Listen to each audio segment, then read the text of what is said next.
Buenas tardes con todos. Bienvenidos a la presentación de las publicaciones de la Facultad de Economía. Es el último evento de la Semana del Economista. Como panelistas tenemos a Carla Bisuete, estudiante de octavo semestre con mención en econometría de la Facultad de Economía e integrante del RCM en sector fiscal. A Carlos Pontón, estudiante de economía en séptimo nivel, integrante del RCM en sector monetario y financiero. A Eric Herrera, estudiante de economía en la mención de econometría de octavo nivel, integrante del RCM en la sección del contexto internacional. Paula Serrano, estudiante de séptimo semestre de la Facultad de Economía y Grenoble Alpes, Francia.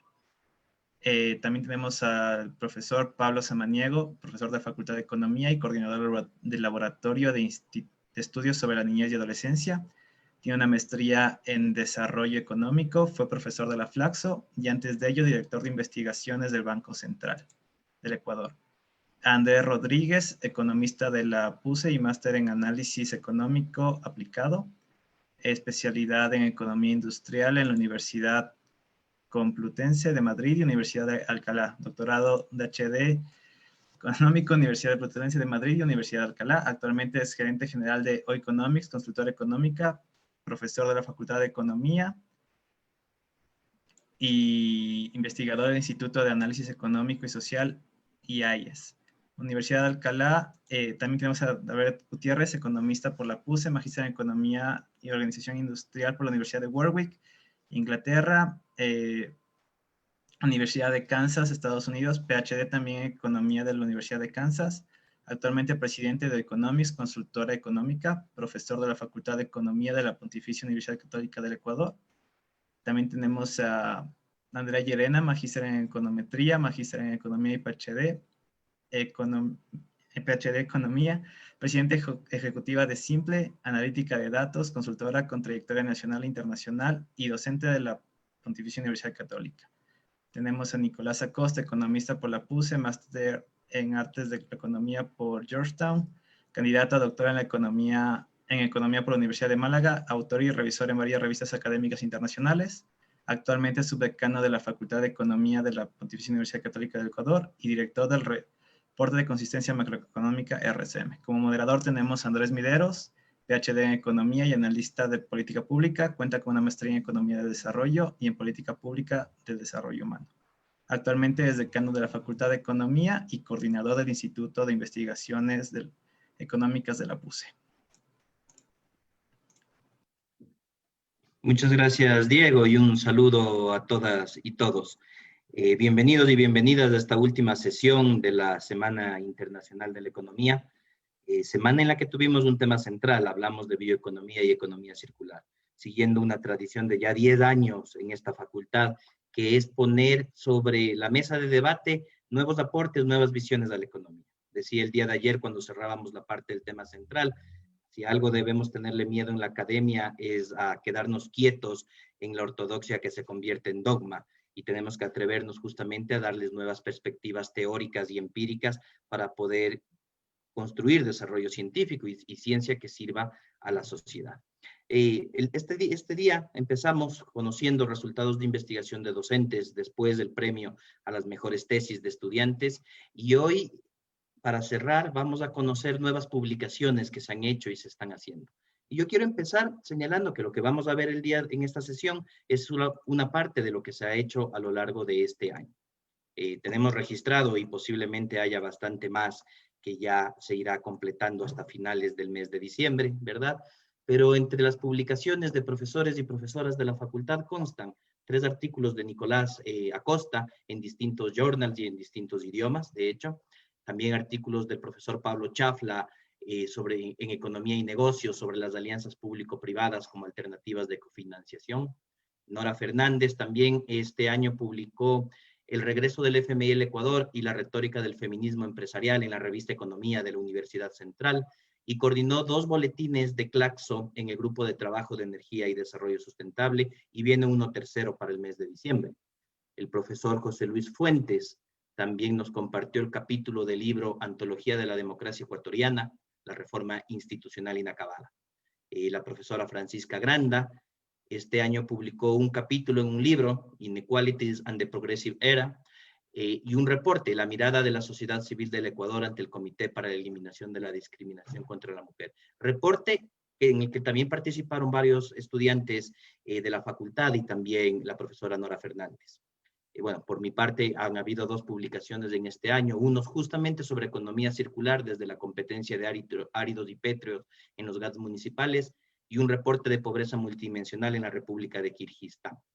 El profesor Pablo Samaniego publicó en Cuadernos de Economía Ecuador en el abismo gracias a las políticas de ajuste estructural conjuntamente con la economista Katiuska Kin, si no estoy mal.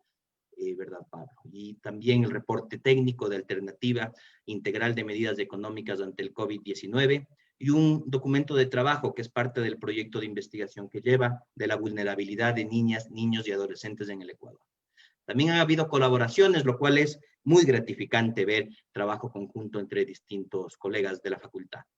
Estamos por publicar en diciembre una nota técnica de los impactos del COVID en pobreza e informalidad laboral, que es un proyecto de investigación con la OIT.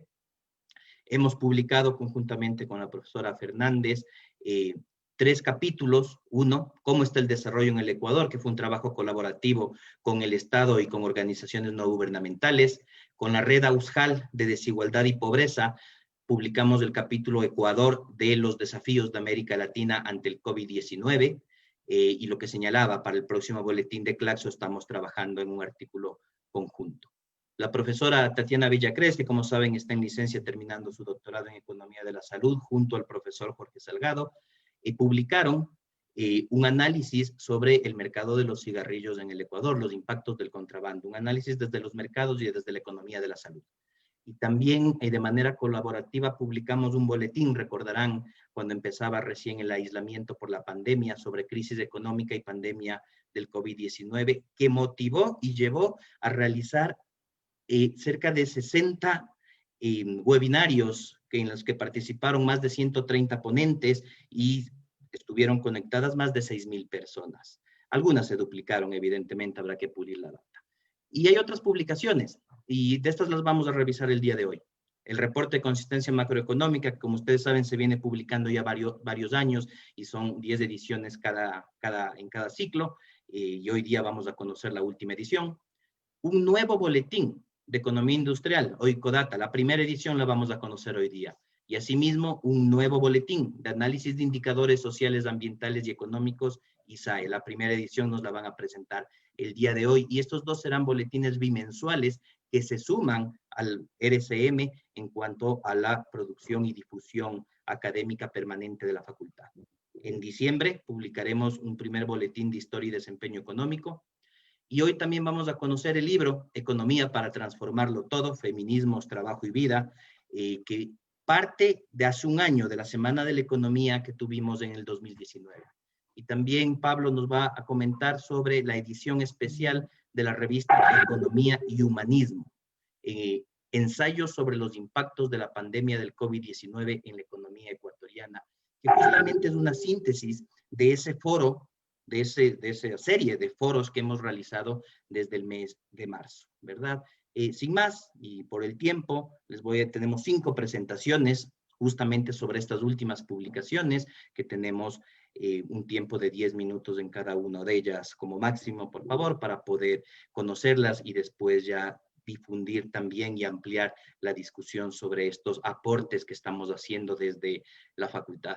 Son 27 publicaciones en un año, que realmente es muy gratificante verlo y es muy gratificante también difundirlo a toda la sociedad. Esa es la misión de la universidad, buscar la verdad y promover la dignidad humana. Y vamos a proceder en el orden de cómo estaba planteado dentro del programa. Entonces, en primer lugar, al profesor Pablo Samaniego le doy la palabra para que nos comente sobre la presentación de este número especial de la revista Economía y Humanismo. Pablo, por favor, bienvenido y adelante. Gracias, Andrés. Buenas tardes a todos y a todas. Bueno, como dijo Andrés, hemos publicado o más bien dicho, una buena parte de los artículos presentados en los seminarios que se realizaron en el Ecuador alrededor de la pandemia, ¿no es cierto? Este documento va a ser un documento histórico porque la facultad reaccionó inmediatamente con el propósito de conocer perspectivas muy distintas y diversas alrededor de la pandemia y de la economía de la pandemia.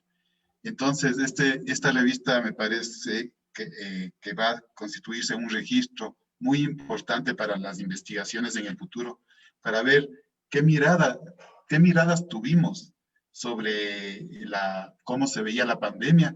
Algunas intervenciones son del principio de la pandemia, ¿no es cierto? Cuando la incertidumbre era tal vez más grande que ahora, o no sé si la incertidumbre ha crecido, pero en todo caso, este número va a tener todas esas lecturas, o sea, qué se pensaba al principio de la pandemia, qué se pensó a medida que se iban sucediendo los hechos.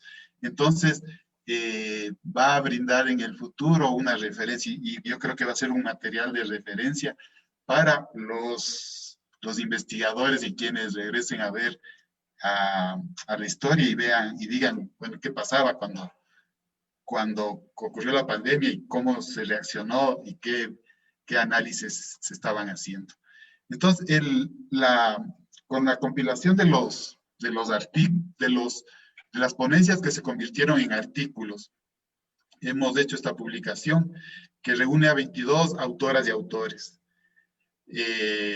Por tanto, es un documento grande que se le dividió en dos secciones básicas. La primera es una mirada macro y la segunda son los servicios públicos y el bienestar. En la primera parte, una mirada macro, comenzamos con un análisis del rol del Estado, como sabes, comenzando por el principio, ¿no es cierto? Diríamos, qué está pasando con el Estado y el rol del Estado en una pandemia. Y luego tenemos una serie de intervenciones, varias intervenciones, sobre los efectos y perspectivas macroeconómicas que se comenzaban a ver o que se comenzaban a analizar y que se comenzaban a discutir al principio de la pandemia.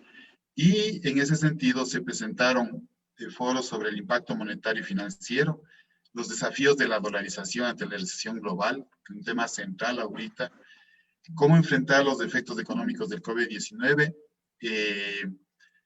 haciendo un análisis también de la política fiscal y monetaria, y por último las perspectivas o una mirada desde los proyectos de ley urgentes en materia económica, o sea, qué se hizo desde la legislatura o desde la asamblea con el propósito de hacer frente a la pandemia y cómo hubo una interacción ahí muy, muy intensa entre el gobierno y la asamblea con el propósito de establecer algunas medidas que a la final algunas se dieron, otras no.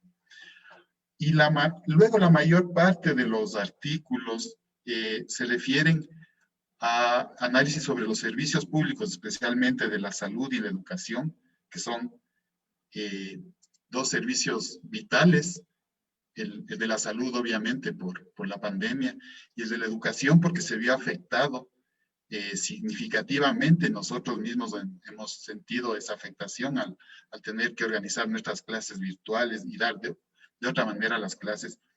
Entonces, la educación y la salud se convirtieron en dos sectores claves para entender y enfrentar a su vez la pandemia. Entonces, en esta parte de servicios públicos y bienestar, además, se analizan aspectos novedosos pensados dentro del contexto de incertidumbre que estábamos viviendo, como es la agroecología de las ciudades como una solución de más alientos que la crisis. O sea, cómo se puede convertir las ciudades y funcionalizarles para tener otra forma de organización. Y también los efectos a nivel subnacional en cuanto a la producción y las cadenas agroalimentarias. No hay que olvidar que tal vez una de las ventajas del Ecuador frente a otras naciones es que tenemos una vasta soberanía alimentaria y esa vasta soberanía alimentaria nos ha ayudado a que la población se pueda alimentar. Hay problemas de hambre, van a haber problemas por la crisis que estamos pasando, pero hay una suficiente dotación de alimentos, o sea, no tenemos una restricción en ese sentido. Y luego problemas muy concretos, otros problemas que afectan el bienestar, como la desigualdad de género, que ha sido uno de los problemas tal vez, a más de la pérdida de empleo que está después, ¿no es cierto?, en impactos y efectos en el mercado de trabajo y el empleo, tal vez la desigualdad de género ha sido un fenómeno lacerante, ¿no? O sea, cómo las mujeres han debido multiplicar en sus hogares con el propósito de cumplir con sus tareas laborales regulares y las tareas regulares de cuidado de sus hijos, porque la escuela se fue a la casa, porque el cuidado de la salud se concentró en la casa. Entonces, si es que hay un actor en esta pandemia al que se le debemos estudiar y además dar el mérito por las salidas que pudo dar, es a las mujeres. Entonces, esa visión está en esa parte del libro. Y por último, se hace un análisis de la vulnerabilidad a la que estarían sujetos la niñez y la adolescencia y las familias a causa de los efectos provocados por la pandemia, es decir, se cuantificó cuál es el impacto y cuántos hogares estarían en peligro, en vulnerabilidad. Entonces, me parece que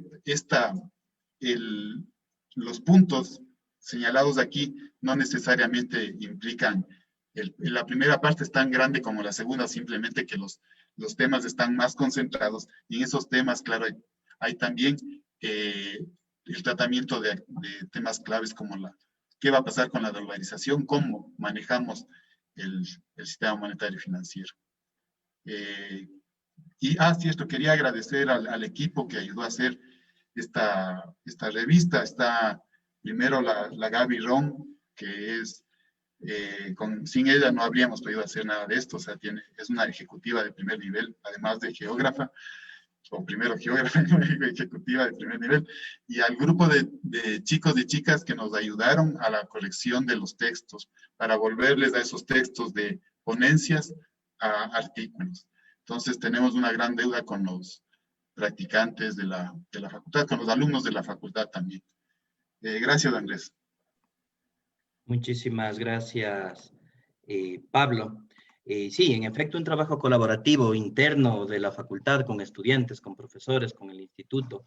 Todo el apoyo de Gaby ha sido fundamental y también el apoyo externo de varios 130 ponentes que participaron finalmente en esta serie de seminarios, ¿no? No todos están en la revista, evidentemente, pero sí un buen número de ellos.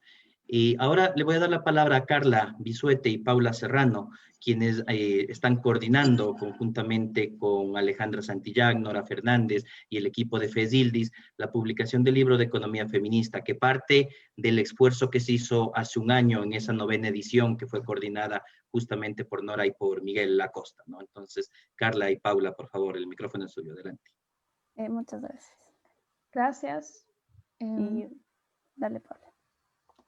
Un saludo a todos quienes nos escuchan. Quisiera empezar agradeciendo el extraordinario trabajo de Nora Fernández, Alejandra Santillana, Gustavo Endara y mi compañera Carla Bisuete por su contribución en el proceso de publicación de este libro.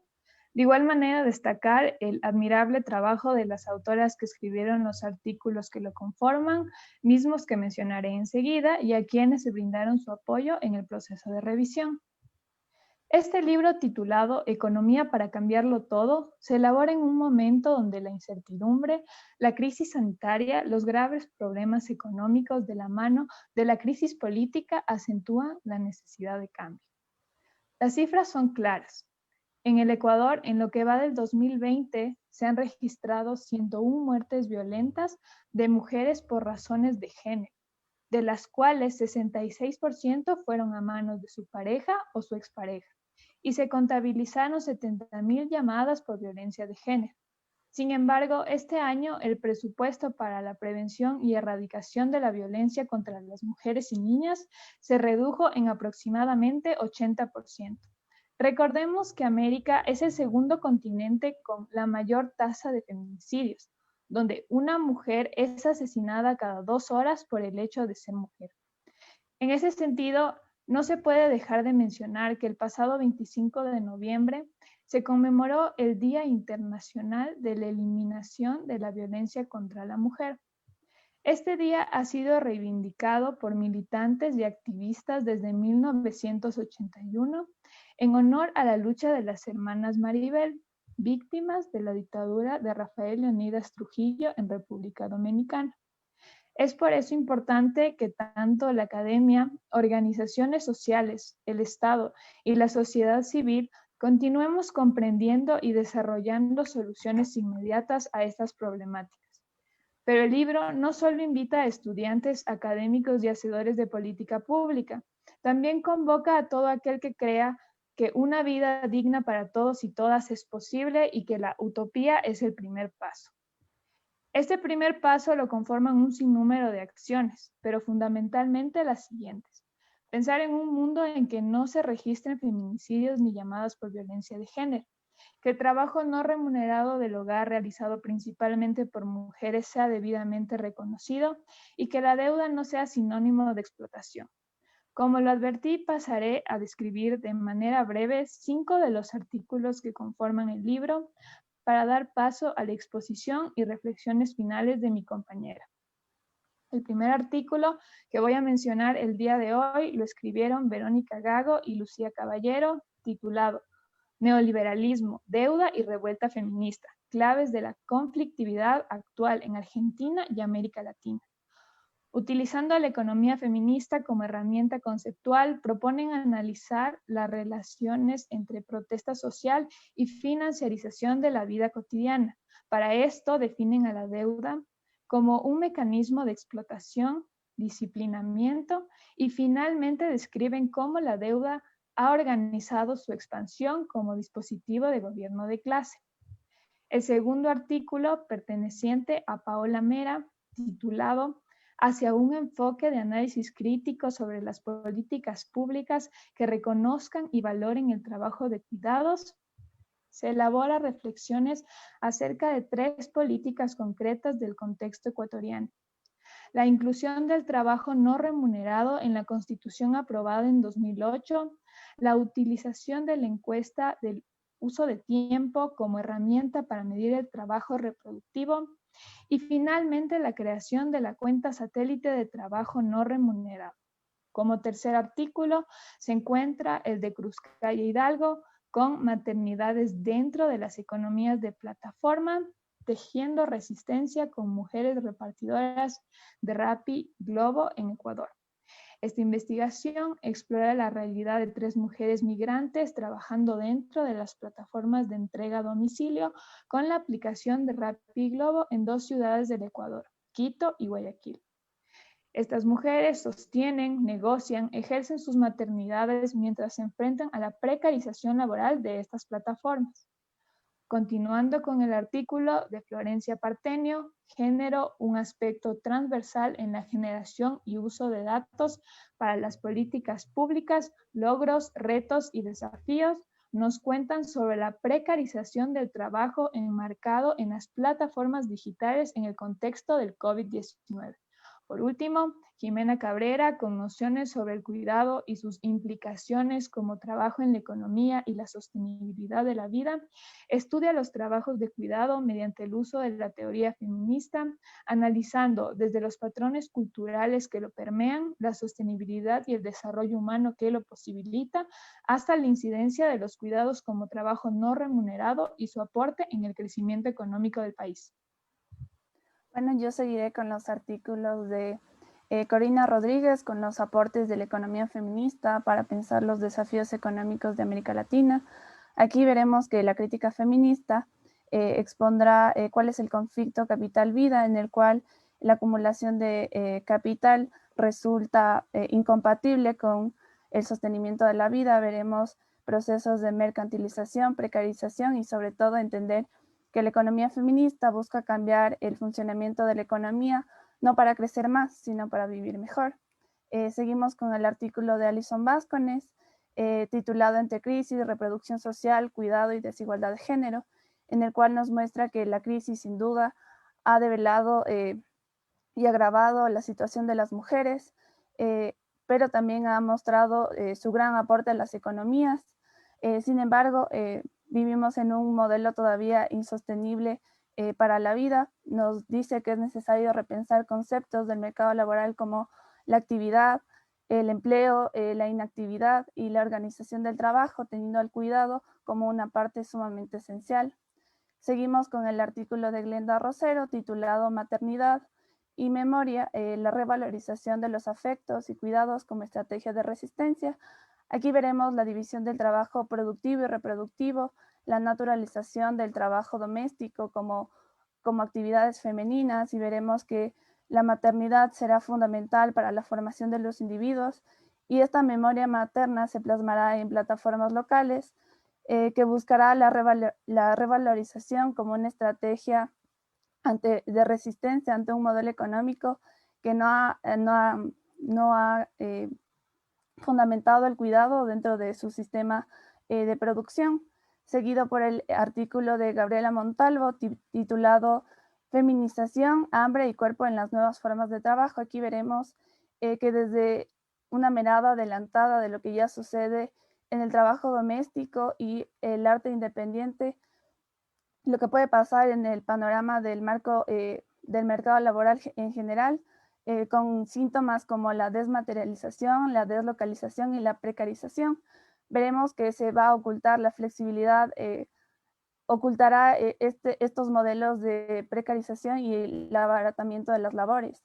Después tenemos el artículo de Sandra Peña-Herrera y Joana Traves, que nos hablan de las mujeres rurales y su aporte al desarrollo comunitario de Cotopaxi. Estas mujeres son parte fundamental del desarrollo productivo y la masa laboral de la provincia. Sin embargo, soportan todavía un sistema inequitativo, abusos, discriminación y sobrecarga laboral. Además que su trabajo doméstico es sin duda fundamental para la reproducción de la masa laboral social y sobre todo para soportar las actividades agrícolas. Veremos a Andrea Game con la influencia del embarazo adolescente y el desarrollo humano de la mujer como caso de estudio a la parroquia de Tumbaco. Veremos que los principales resultados son que las mujeres adolescentes abandonan sus estudios, se insertan al mercado laboral de forma temprana, la mayor parte de sus actividades son en el trabajo no remunerado y su sistema de instrucción máximo es en la educación básica. De ahí tenemos el artículo de David Sánchez, el cual nos explica la explotación del cuerpo de las esclavizadas en la ciudad de Cartagena en la segunda mitad del siglo XVIII. Aquí veremos que el sistema esclavista se fundamenta en la reproducción biológica, que sin duda las mujeres esclavizadas tuvieron parte realmente esencial, sobre todo para reproducir este sistema esclavista. Finalmente, también incorporamos parte de lo que se trató en el informe Sombra de las organizaciones de las mujeres de la sociedad civil al comité de la CEDAW. Se trata la problemática del empleo, crédito, seguridad social. Y finalmente, para concluir, veremos que este es un tema que sigue, demanda todavía atención. La cuenta satélite ya nos deja cifras bastante preocupantes. Las mujeres siguen haciendo 3 veces más tiempo de trabajo no remunerado en el hogar, enfrentan una brecha salarial del ingreso laboral, más bien del 20%, trabajan en promedio 7 horas menos que los hombres. Es así que este libro surge para problematizar todas estas visiones y también nos ayuda a ver al género a la economía de género como un aporte transversal en el estudio de la economía, y que demandará el interés no solo de la academia, organizaciones sociales, el sector público y privado. Eso es todo y muchas gracias. Muchísimas gracias, Carla y Paula, por la presentación. Sin duda una felicitación a todos y todas quienes participaron de esa publicación y un agradecimiento institucional a FESILDIS también por el apoyo, que sin esa colaboración institucional también la publicación no hubiese sido posible. Muchas gracias. Entiendo que el libro estará disponible a partir del 10 de diciembre, Día de los Derechos Humanos, en los cuales ya la publicación física o digital estará disponible para todos y todas. Lo digo porque nos lo están preguntando a través del chat. Y la revista Economía y Humanismo, de la misma manera, hasta el 10 de diciembre estará disponible en la página web del instituto. Sin más, nuevas noticias en cuanto a procesamiento de información y difusión desde la universidad, también en alianza estratégica, y eso es el primer boletín a nivel nacional, entendemos, de economía industrial o Ecodata, y les voy a dar la palabra a los profesores Andrés Rodríguez y David Gutiérrez para que nos hagan conocer este proceso y esta primera edición. Andrés, David, muchas gracias. Adelante.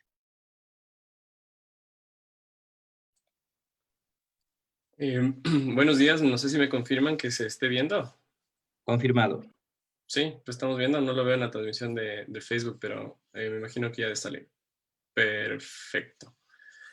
Buenos días, gracias Andrés, más bien bienvenidos a todos los que nos escuchan. Es un placer para nosotros como docentes, como alumnos, como Economics, ser parte, como bien me lo mencionaba Andrés, de ser y de presentar la primera edición de un primer boletín a nivel nacional que con mucho orgullo lo podemos lanzar desde la Universidad Católica, llamado Oicodata. ¿Qué es Oicodata, no es cierto?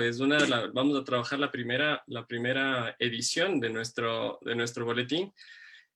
Como lo mencionábamos, entre Oeconomics, Consultora Económica y el Instituto de Investigaciones Económicas de la PUCE, vamos a presentar a partir del día de hoy, en la Semana del Economista, la primera edición del Oicodata. Oicodata va a ser, como lo mencionábamos, un boletín de economía industrial, una perspectiva y un espacio para poder mostrar análisis y resultados de la línea microeconómica, con el objetivo de poder difundir esos resultados y ese análisis a nivel nacional, a nivel de la sociedad. Como bien lo mencionaba Andrés en su presentación al inicio, este nuevo boletín que lanzamos desde el día de hoy, pues tendrá una periodicidad bimensual. Y vamos a abarcar sectores y actividades desde una perspectiva, como les mencionaba, de economía industrial. El objetivo es analizar el comportamiento y resultados de mercados regulados y no regulados, no solamente de información oficial, sino también de levantamientos de información. ¿Cuáles serán los sectores que nosotros trabajaremos? Será el de ventas totales, nosotros tenemos los encargados de analizar justamente el seguimiento y evolución de las ventas totales por actividad económica, y ya nos mencionará David más adelante justamente los resultados del primer Oicodata. Analizaremos el sector seguros, el sector de telecomunicaciones, el sector de vehículos, el sector de cooperativas, del sector bancario y otros sectores, no tanto desde una perspectiva desde el mismo giro de negocio, sino más bien desde una perspectiva de comportamiento, de análisis, de estructura y de concentración económica.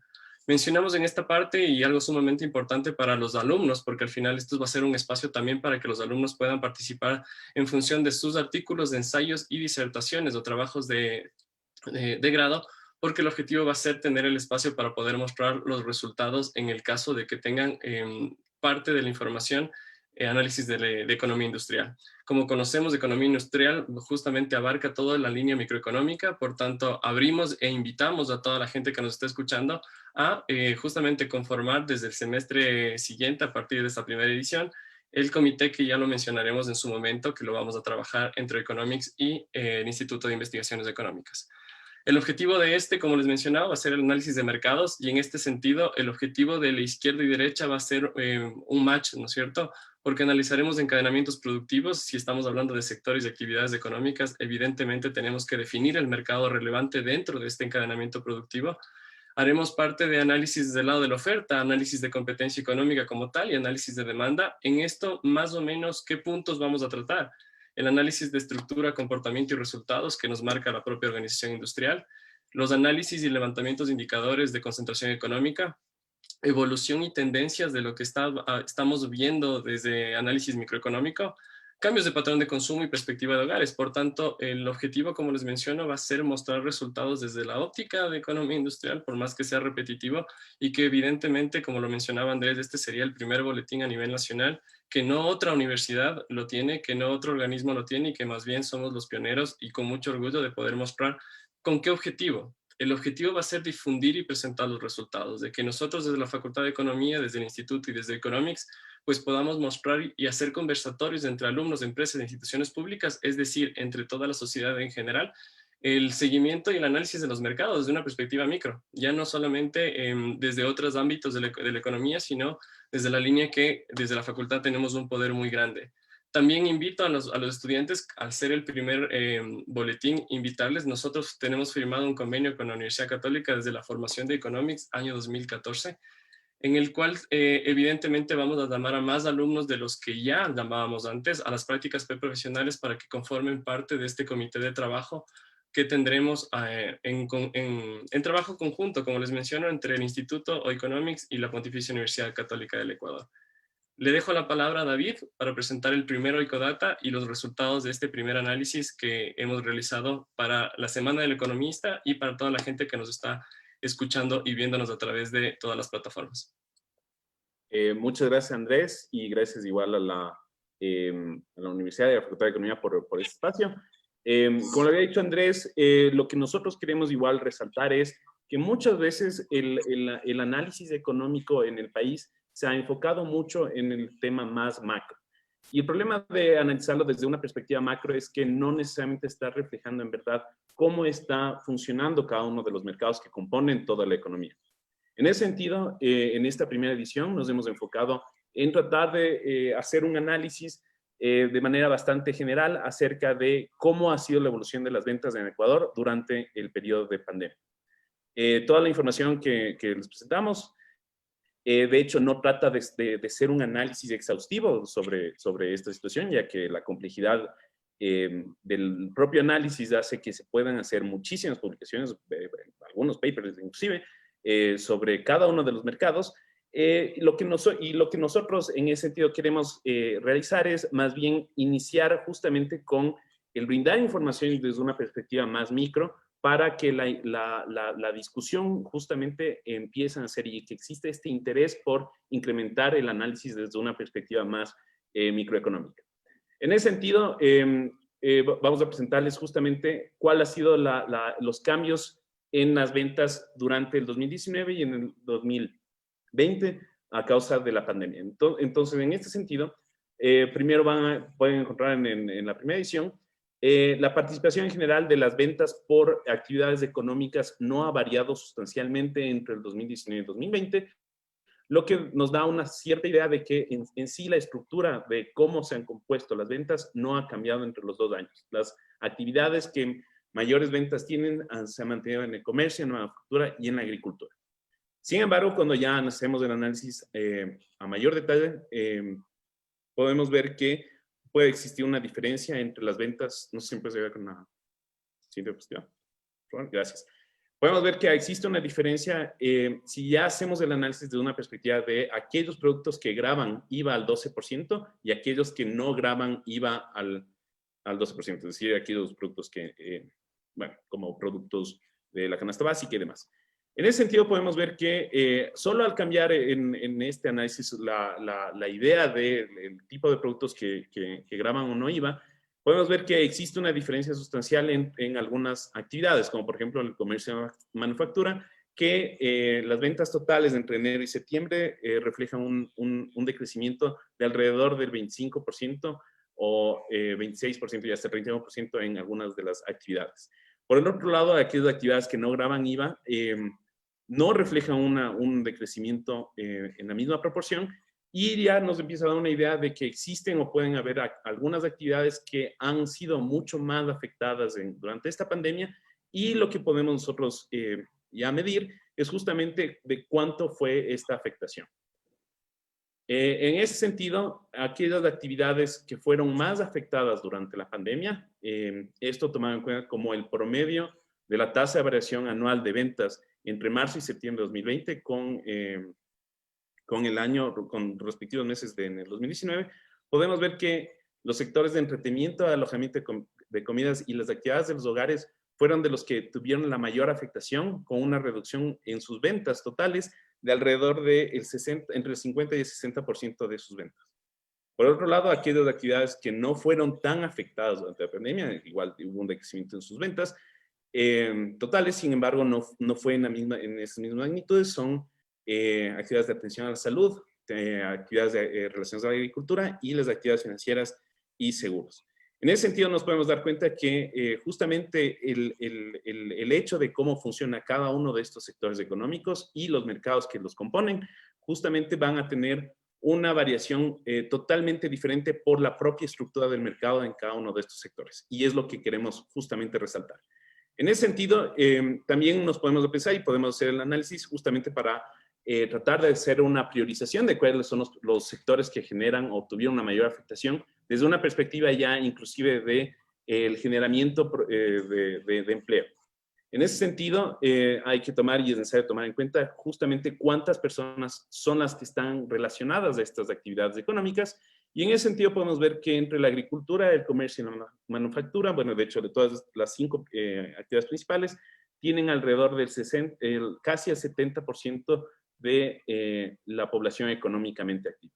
En ese sentido, la agricultura, el comercio y la manufactura son las actividades económicas que tienen la mayor cantidad de personas vinculadas o que están trabajando en estos sectores, personas ocupadas.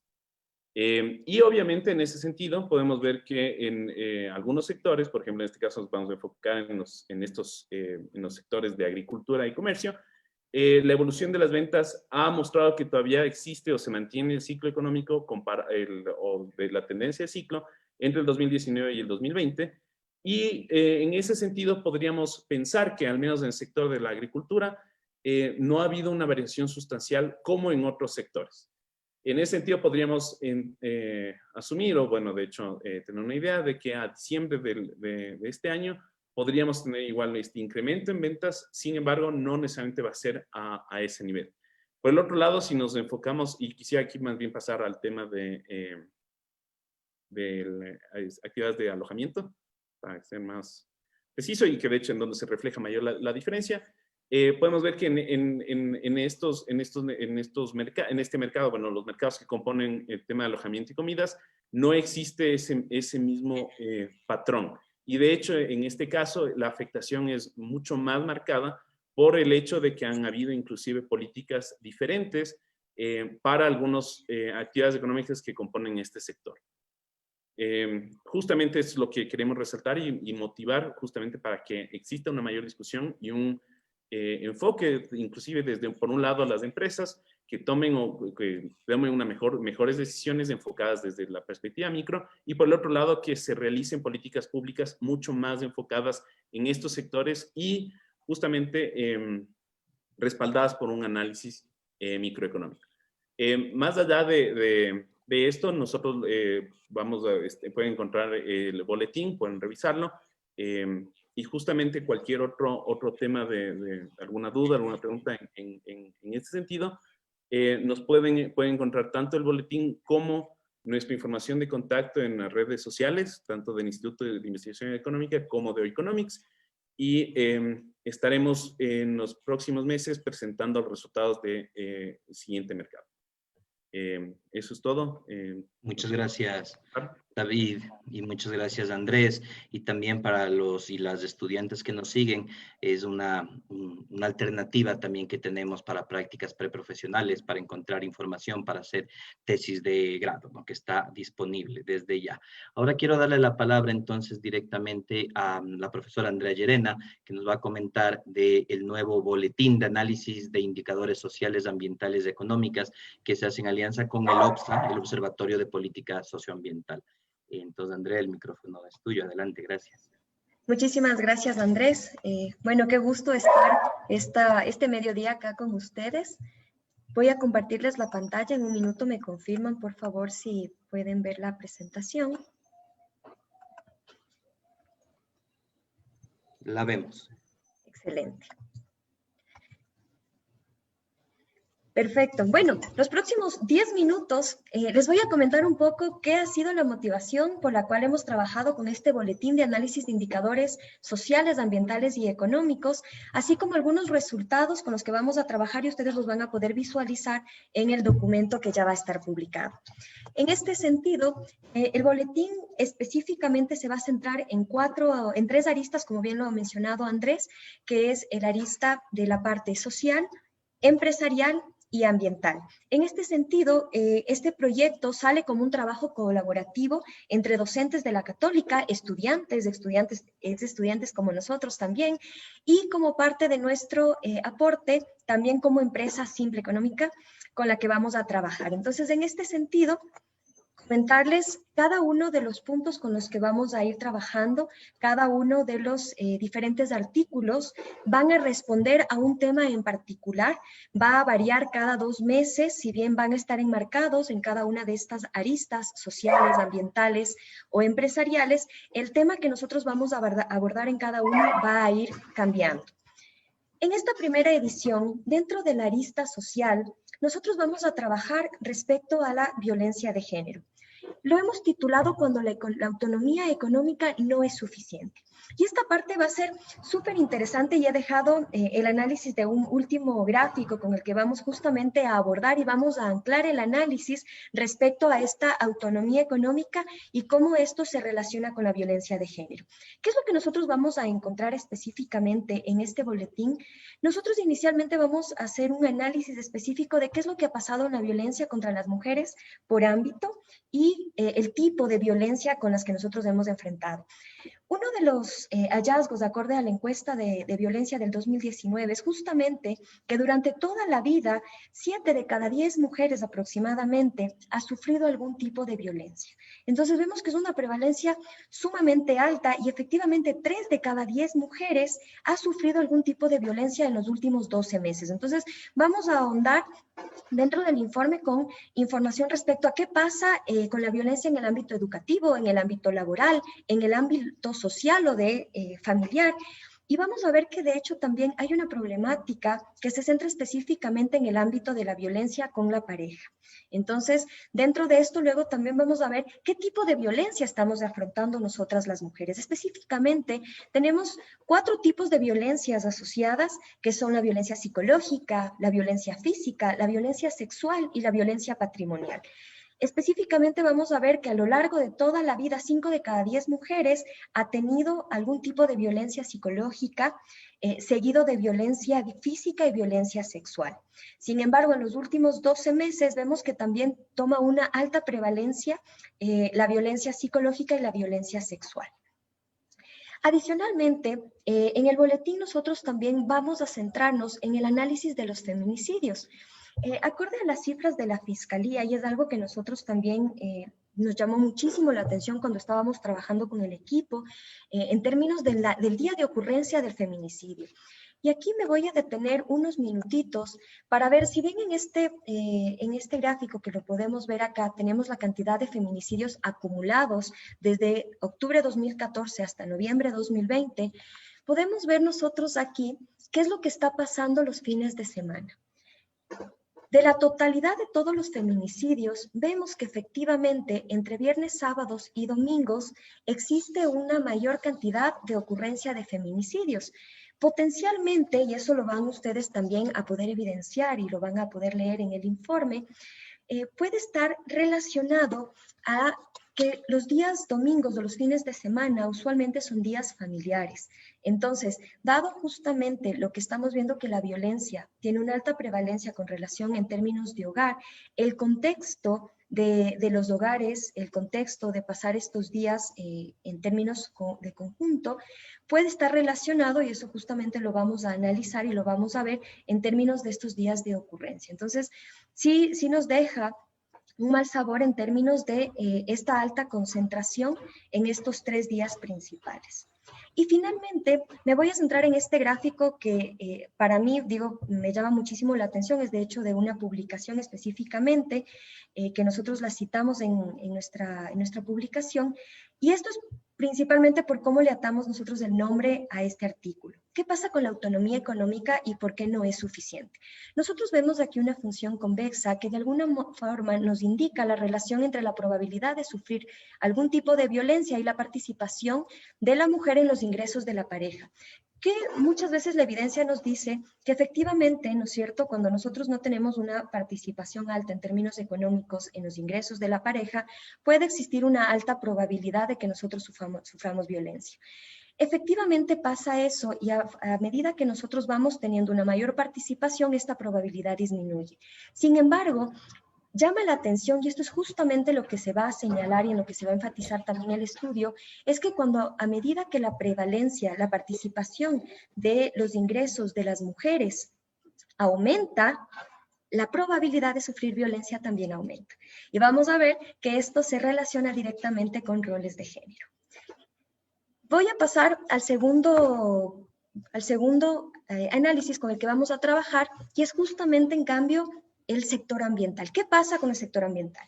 En este caso específico, nosotros vamos en este artículo a hablar de la transición de las áreas de cultivo y respecto a la soberanía alimentaria y la exportación agrícola. Entonces, nosotros aquí, ¿qué es lo que estamos viendo? Es específicamente en un primer gráfico la superficie plantada en miles de hectáreas con las que se están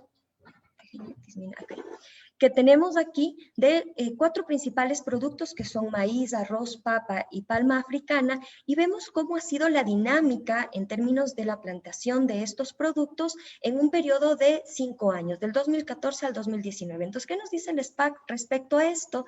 Que aproximadamente en este periodo tenemos un 30% menos de superficie plantada de estos productos, que son principalmente del consumo de las canastas de Ecuador. Entonces, vamos a ahondar este análisis y vamos a ver cuáles son estas principales causas y qué es lo que está pasando con estos territorios o con qué se está sustituyendo.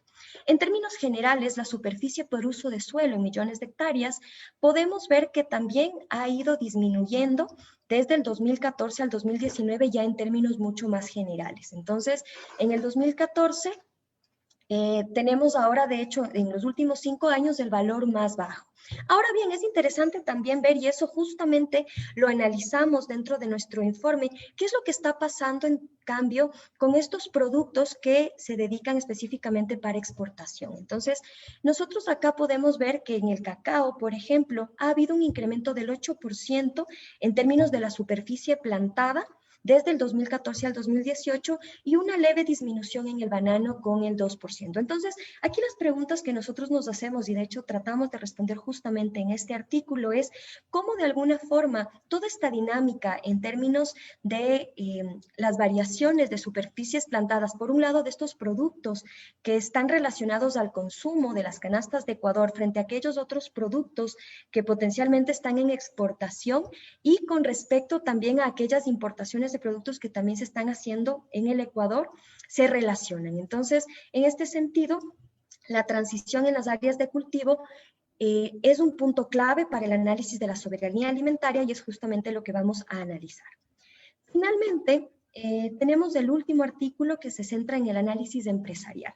¿Qué es lo que vamos nosotros a ver acá? Es cómo de alguna forma está atado el análisis de las empresas, del tejido empresarial en el Ecuador con relación a esta transición, a este shock que hemos estado viviendo en este último año y cómo de alguna forma eso también revela la situación de empleo en el Ecuador. Entonces, vamos aquí a entrar con una caracterización en términos del tejido empresarial, entendiendo que 9 de cada 10 empresas en el Ecuador son microempresas, sin embargo, solo un 0.5% son grandes empresas, pero es interesantísimo ver aquí cómo se maneja la absorción del trabajo. Si bien el tejido nos dice que hay muchas empresas pequeñas y pocas empresas grandes, entre el 30 y 40% en función del territorio de toda la mano de obra del trabajo está absorbido por las grandes empresas. Entonces, tenemos entre un 30 y 40% también que se maneja en las micro o pequeñas empresas que de alguna forma nos van a ayudar a entender cómo, si esta pandemia las está golpeando, eso deriva en diferentes cambios en las estructuras de empleo en el Ecuador. Adicionalmente, nos vamos a centrar muy rápidamente en qué pasó con los indicadores financieros al cierre del 2019. Para esto hemos cogido 3 indicadores, el índice de endeudamiento, que básicamente nos dice el porcentaje de activos financiados por deuda. Usualmente el valor que se espera tener está entre un 40 y un 60%. Como vemos, para el 2019 en el Ecuador, ya las empresas, acorde a los balances de la Superintendencia de Compañías, muestran que ya están en el límite superior. Por otro lado, la razón corriente, que nos dice la capacidad de hacer frente que tienen las empresas a sus deudas, es decir, la liquidez, tiene una razón de 1.16, indudablemente se espera que sea mayor que 1, pero vemos que está bastante cercana a igual, ¿no? Y finalmente el ROA, que es la rentabilidad de los activos. Usualmente se espera que sea superior al 5%, estamos con un 8%, tuviéramos que ver luego al cierre del 2020 cómo estos indicadores financieros cambian. Ya para terminar, nosotros hemos también hecho un análisis específicamente, claro, para el sector formal en términos de la recaudación tributaria y es interesante ver cómo en la dinámica en términos de la pandemia, si bien nosotros tuvimos una leve caída que venía dándose a partir de febrero y marzo, llegando al punto más bajo en mayo, nosotros estábamos ya previendo una mejora, ¿no es cierto? Que lamentablemente vemos que ahora en octubre vuelve a caer. Entonces, nuevamente eso a nosotros nos da indicios en términos de cómo está la estructura de ventas, en términos de luego la recaudación tributaria del IVA, y vemos que lamentablemente si bien teníamos una tendencia creciente, estamos volviendo a caer en este último mes. ¿Cómo eso se deriva a la estructura del empleo? Recordemos que la demanda laboral, a la final la que absorbe al empleo, de alguna forma va a estar golpeada y por ende eso va a generar también cambios en las estructuras, sea del tipo de empleo de las personas o específicamente del desempleo. Entonces, también vamos a cerrar el artículo entendiendo qué es lo que ha pasado con la dinámica del empleo adecuado por uno de los lados, o también por el desempleo. Y podemos ver que efectivamente para septiembre del 2020 el desempleo llegó a porcentajes bastante altos. Sin embargo, tenemos que ver qué va a pasar con diciembre bajo esta dinámica de recaudación tributaria que nos espera. Entonces, todo esto es lo que vamos a abarcar específicamente en este artículo. Y esperamos que ustedes lo puedan disfrutar, que les sirva de insumos para tomar decisiones, para que tengan claro específicamente bajo ciertos análisis de estos indicadores en estos 3 aristas principales, qué es lo que está pasando en el Ecuador y les ayude a tomar mejores decisiones. Muchísimas gracias, Andrea. Y efectivamente, hemos conversado esta semana de bioeconomía, hemos presentado un libro de economía feminista, una compilación en una revista sobre economía y pandemia. Hemos analizado datos de organización industrial del funcionamiento de los mercados y también datos sobre la situación socioambiental y empresarial que vive el país. Todo esto se suma a un proceso que ya estaba consolidado, que es justamente el reporte de consistencia macroeconómica, el RCM, y constituyen en su conjunto la voz de la PUSE. Esa es la voz de la universidad desde una visión humanista a buscar la verdad y promover la dignidad humana, al debate económico, al debate de alternativas desde la ciencia económica. Y con eso quiero darles finalmente la palabra justamente al profesor Nicolás Acosta, a Erika Montenegro y Carles Pontón, que son parte del equipo del RCM, que nos van a presentar la última edición que está disponible. No sé, Nicolás, adelante, por favor. Muchas gracias, Andrés. Un saludo cordial a todos los colegas. Bueno, es un gusto presentar el reporte de consistencia macroeconómica en este evento. Lo que vamos a presentar es una síntesis de los 9 reportes que se han hecho hasta la fecha en todo el año 2020. Para eso me acompañan Carlos, que ha sido el responsable del sector monetario y financiero durante este año, y Erika Herrera, que ha sido la responsable del sector que analiza el contexto internacional. Hemos topado, como ustedes conocen, el RCM analiza 5 sectores claves de la economía: el sector real, el sector externo, el sector fiscal, el sector petrolero y el contexto internacional. Entonces, en función de estos 5 sectores y los 9 reportes que tenemos, vamos a dar una mirada general de cómo ha sido el desenvolvimiento macroeconómico del Ecuador en este año 2020, que ha sido bastante particular por la pandemia, y gran parte, obviamente, de este año lo hemos dedicado a analizar los efectos de la pandemia en distintas variables macroeconómicas. Así que le cedo la palabra a Carlos y a Erika. Por favor, adelante.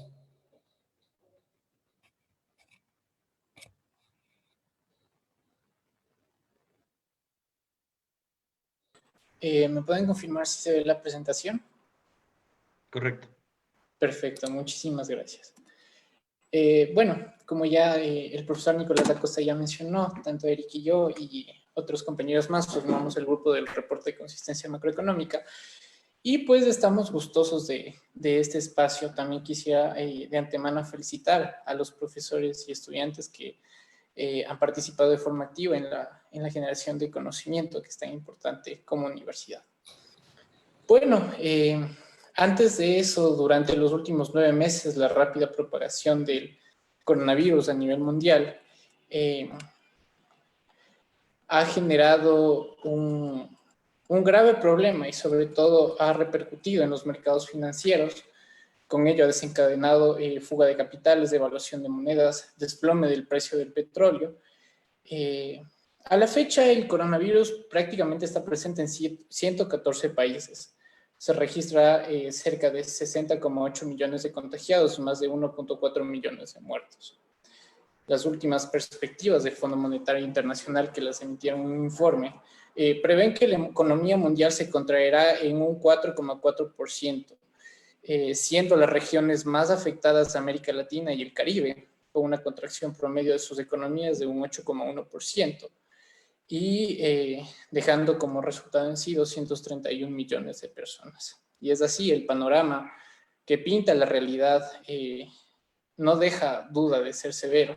Sin embargo, creemos firmemente que constituye también un reto para la sociedad, las instituciones y los gobiernos de ser partícipes de este resurgimiento económico. Sin más preámbulo, pues pasaremos a la presentación del sector real, que lo vamos a presentar de manera sucinta. También, como es corto el tiempo, les incitamos a que lean todas las publicaciones que hemos generado a lo largo de este año. Acerca del Producto Interno Bruto, pues vale tomar en cuenta que existe una contracción económica real a nivel general en el mundo. El sector petrolero tuvo un decrecimiento interanual de su valor agregado bruto del 29,4%, y esto de cierta forma repercute severamente a la economía del país. También es importante informar que el Fondo Monetario Internacional preveyó que haya un detrimento económico de un 9,5% para este 2020. Sin embargo, una contracción menos severa estipula que la economía se contraerá en un 8%. Vale tomar en cuenta que esta estimación inicial era del 11%, pero bueno, pues las políticas manejadas esperamos que puedan dar un mejor resultado a finales del año. También según las estimaciones del Banco Central, el segundo trimestre del 2020, la caída del PIB se explica por un decrecimiento del 18,5% de la inversión, una disminución del 15,7% de las exportaciones de bienes y servicios, una reducción del gasto del consumo final de los hogares en un 11,9% y una contracción del gasto de consumo final del gobierno en un 10,5%.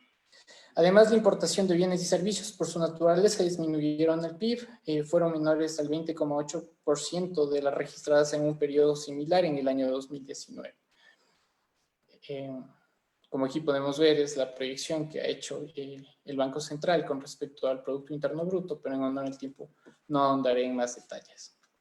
El sector petrolero, el decrecimiento interanual del vago petrolero, que ya lo mencioné, en un 29,4% y una disminución en la producción de crudo. Vale tomar en cuenta que en este proceso hubo un surgimiento muy interesante del sector minero. Desde finales del 2019, el sector minero ha cobrado una importante significancia dentro de las exportaciones. Las exportaciones petroleras representan un tercio del total de exportaciones y pues estas proyecciones realizadas por el Ministerio de Energía y Recursos Renovables esperan que para este año alcance o supere un valor de 641 millones al finalizar el año la exportación minera.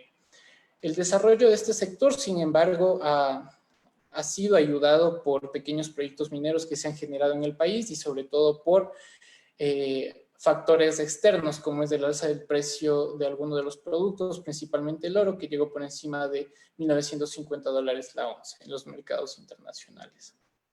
La contracción de el precio referencial del crudo que nosotros tenemos del país, que es el Western Texas, obliga también al gobierno a plantear nuevas políticas. ¿Por qué? Porque ante esta disminución del precio, que se usa como referencia para estipular el presupuesto general del Estado año tras año, pues significa un gran reto. Entonces, pues tenemos confianza de que se puedan manejar políticas viables y que esto pueda mejorar. En cuestión al empleo, la evolución del mercado laboral, como tenemos en cuenta la situación antecesora a la pandemia no era del todo favorable, pero las cifras actuales presentadas en el último NENDU pues presentan que el empleo adecuado rodea entre el 32,1%, el desempleo un 13,3% de población económicamente activa, y el empleo informal, un problema latente dentro del país, rodea las cifras de 48,6%. Bueno, en el sector monetario, pues mi especialización. Vale tomar en cuenta que en el marco internacional existe un pánico general en los mercados financieros. Todo esto se ha llevado por el desconcierto ante las políticas expansivas. Vemos que la Reserva Federal estipula en sus resoluciones bajar las tasas de interés cercanas a cero. Quizás una grave preocupación y esto genera desconcierto en la economía global. La crisis económica impulsó también que impulsó el euro a su nivel más alto durante los últimos 2 años frente al dólar estadounidense en su tipo de cambio. Con respecto al sistema financiero nacional, vale tomar en cuenta que la perspectiva que tenían los bancos era optimista por el récord de utilidades que habían tenido, especialmente en los meses de septiembre, octubre, noviembre y diciembre. Sin embargo, esto cambió rotundamente con la aplicación del estado de emergencia, pues en este escenario sin precedentes, la banca pública y privada tuvieron que asumir un nuevo reto. La banca privada ha mantenido de cierta forma indicadores razonables de liquidez y solvencia, pero la rentabilidad, el nivel de captaciones y colocaciones pues han sido rubros que han sido afectados. El panorama crediticio es restrictivo debido al alza de la calificación de riesgo de la cartera de clientes que tienen los bancos en general y la paralización productiva de todos los negocios y sectores dentro del país pues ha aumentado significativamente la morosidad. Como podemos ver, este es un dato de la evolución de la morosidad en el sector financiero. Sector financiero público, perdón, me ha faltado en el título, que ha llegado a pasar del 12%. Esto lo pueden encontrar en la Superintendencia de Bancos, en el boletín de series mensuales. Bueno, Erika, te doy la palabra.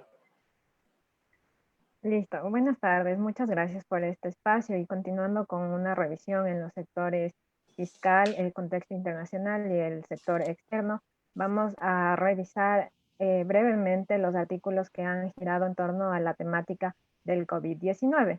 Así tenemos, por ejemplo, en lo que respecta a política fiscal, que el impacto económico del COVID se describe en 3 maneras principales, que son la afectación directa en la producción, las distorsiones en las cadenas de suministros y un fuerte impacto en cuanto a lo financiero. Según las cifras del Ministerio de Finanzas, la recaudación estimada para el 2020 era de 14.323 millones, es decir, un 0,4% más alto de lo recaudado en el 2019. Otro factor que se considera, por ejemplo, en este sector es que el gobierno no dispone del ahorro público para afrontar este shock, lo que condiciona la recaudación y movilización de recursos. En ese sentido es importante que se analice la inflexibilidad del gasto vinculado a la emergencia sanitaria. La necesidad de los recursos de manera inmediata se ha agravado dentro de esta emergencia sanitaria, destacando que esta relación del gasto inflexible, cuando esta relación está por debajo del 100%, se dice que este gasto está cubierto por ingresos permanentes. Sin embargo, cuando se supera este límite, existe la necesidad de mayores recursos para mantener el funcionamiento del Estado. Por lo tanto, como podemos ver en el siguiente gráfico, cuando esta relación supera al 100%, será necesario contraer deuda para los próximos periodos. Pásale a la siguiente, por favor. Entonces, el gobierno busca obtener fondos de los organismos multilaterales para este problema. Aquí vemos que la relación sí ha superado el 100%, de ahí nuestra necesidad de recurrir a estos organismos multilaterales.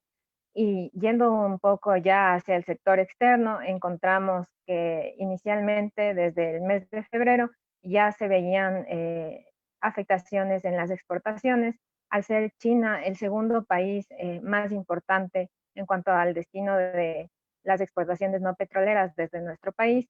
Se evidenció los efectos en el sector florícola. La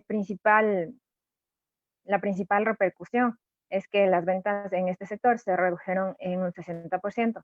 Las exportaciones, por su parte, como es el caso de camarón, banano, flores y cacao, se evidenciaron una baja en los precios debido a que se cerraron las fronteras de los países, generando así que los productos sean redirigidos hacia otros países y vendidos a precios más bajos.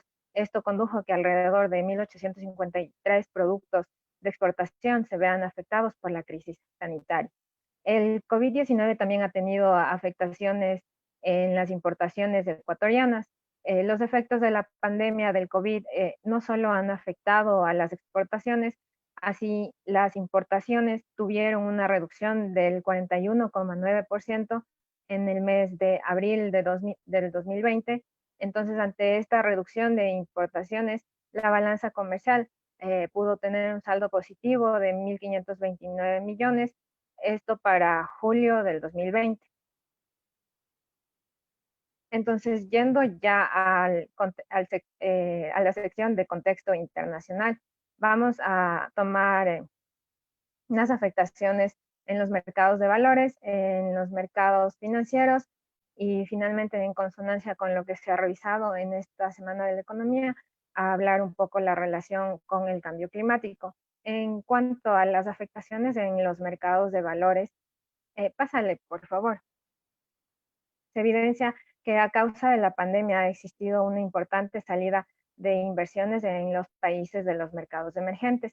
En el 2019, 20 mercados emergentes como China, India, Sudáfrica y Brasil tuvieron flujos de inversión de 79 millones. Y durante el primer bimestre del 2020 ya se empezaba a observar una salida en inversiones aproximadamente del 80,61%, que fue retirada en este periodo. Entonces, en relación a los mercados financieros, pásale, por favor. En relación a mercados financieros, podemos destacar que, ya, en relación a los mercados financieros, podemos destacar la relación del smart money, que se califica así al dinero que consigue anticiparse al mercado. Se puede resaltar que los inversionistas amantes del riesgo obtuvieron importantes beneficios, ya que consiguieron anticiparse a lo que estaba por suceder. Así convirtieron a sus acciones a acciones en firmas productoras de mascarillas, evidenciando así un 2000% de beneficios. Sin embargo, en periodos de crisis en general, es posible que no exista este efecto, inclusive, o se puede afirmar que en tiempos de crisis, los inversionistas, en promedio, no necesariamente tienen habilidades de selectividad para escoger los fondos que les darán mejor rendimiento. En marzo de 2020, los mercados financieros también evidenciaron las más fuertes alteraciones en un siglo debido a los efectos de la crisis. En este periodo también cayeron los activos en las criptomonedas, por lo que no son un activo alternativo, que era lo que se planteaba en este artículo.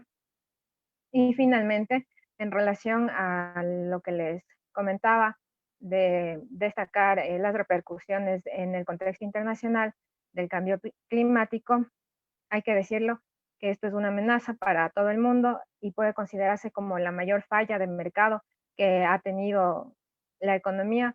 En gran medida el problema se explica en el sistema tradicional de la economía y muchas de las consecuencias ya son visibles en la actualidad y podrían estas ser incluso más severas en caso de no seguir las recomendaciones planteadas. Como observamos en el siguiente gráfico, la cantidad de CO2 acumulada en la atmósfera es elevada.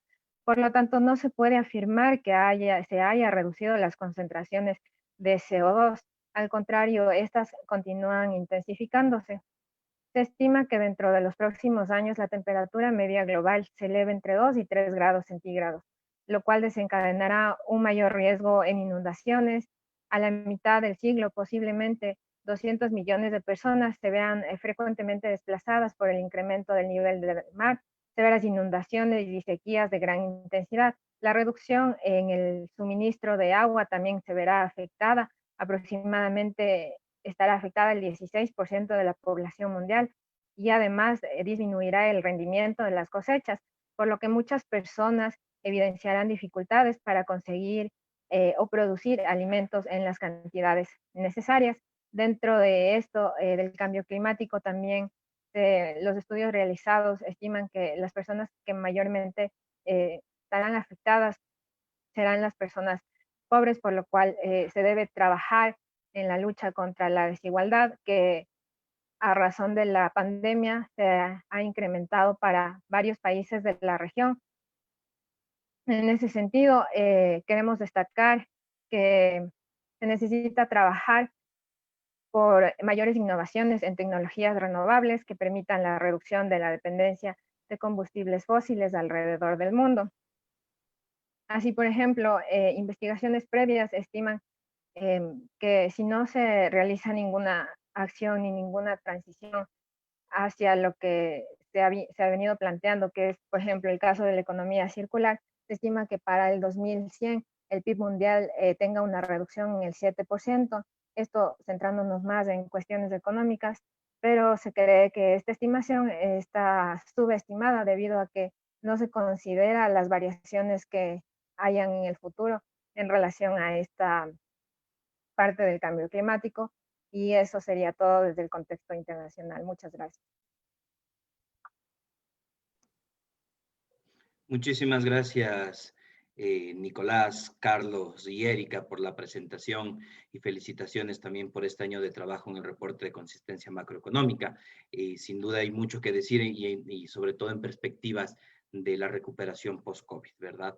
Y justamente con eso, para cerrar esta Semana Internacional de la Economía, ¿verdad? En la que hemos podido colaborar con distintas entidades, con los estudiantes, con colegas también en diferentes procesos. Yo sí quiero terminar agradeciendo a quienes participaron de la organización de la semana, la Fundación ACRA, los ministerios de la producción, el Ministerio del Ambiente, la Asociación Escuela de Economía, que debo decir ha hecho un rol fundamental, no solo en esta semana, sino en todo este año de pandemia.